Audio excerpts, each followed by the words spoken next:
Tips for writing your scientific manuscript as an early career academic. Getting your first scientific manuscript published is a crucial milestone. However, the process of learning how to write your first manuscript, submitting it to the target publishing platform, and then successfully publishing your scientific work can be long and arduous. It's a difficult work, but planning and organizing things will help. Here are some tips for writing your first scientific manuscript and help you get your work accepted for publication. To write a scientific manuscript, the first thing you need is to be consistent. Given the challenges that may arise in this journey, even the best minds can get stuck easily. Thus, in such situations, authors must evaluate the purpose of their writing and then plan and structure their work accordingly.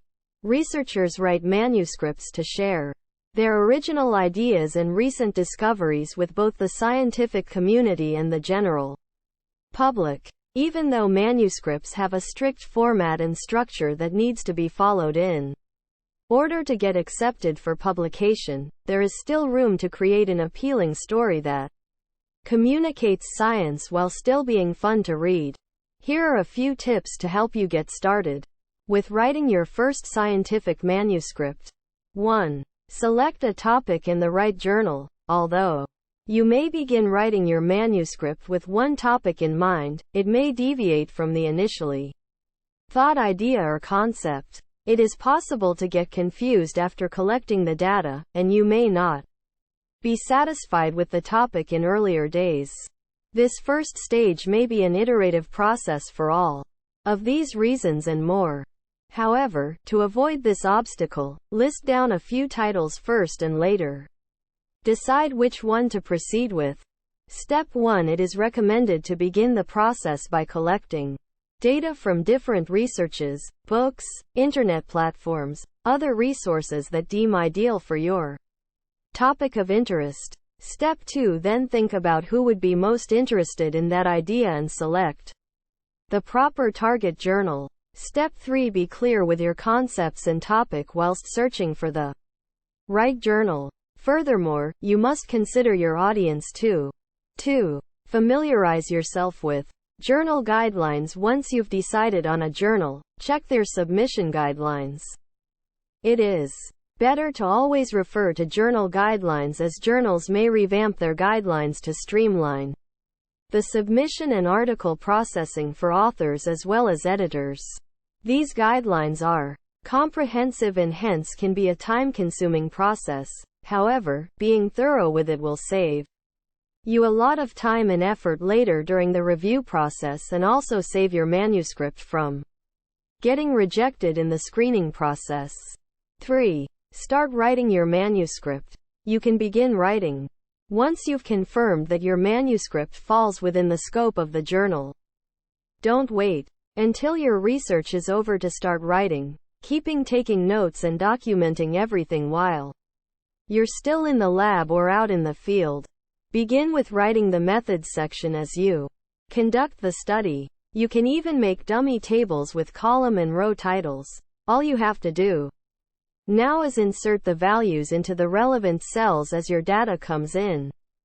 Composing continuous text is a challenging aspect of writing, as it requires careful attention to grammar and syntax, which is why it aids in the creation of a framework, much like an architect prepares a blueprint before beginning the construction of a building.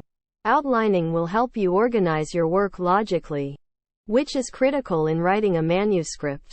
4. Assemble the work and write an abstract. It's finally time to put everything together.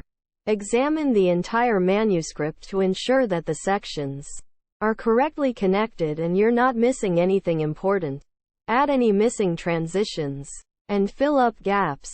Write a good abstract that sufficiently defines what the paper covers and why it is significant and novel. Once you've finished the first draft of your manuscript, the title and abstract together give readers a short overview of the manuscript and provide them with a flavor of your study and its scientific consequences. You should include the research questions and Methodology in the abstract. Since the abstract is often the only part of the manuscript that busy editors read, it should concisely represent your manuscript. 5. Review the manuscript. Once you've gathered all the material, critically look over the manuscript again to spot any flaws or gaps. Poor language comprehension is one of the most common reasons for manuscript rejection. Incorrect word choice, grammatical and spelling mistakes, and sentence construction are a few reasons why the manuscript gets rejected. You can use a grammar checker tool to detect and correct your grammar and spelling mistakes. In a nutshell, proofreading is essential before submitting your manuscript for publication. Finally, before submitting your work to your selected journal, review it thoroughly. It's a good idea to show your work to your coworkers and colleagues, edit it if required, because what seems obvious to you might not be to others. Conclusion. Even though you're well on your way to submitting your first draft, the process isn't over at this point. It's unlikely that your first draft will be the final draft.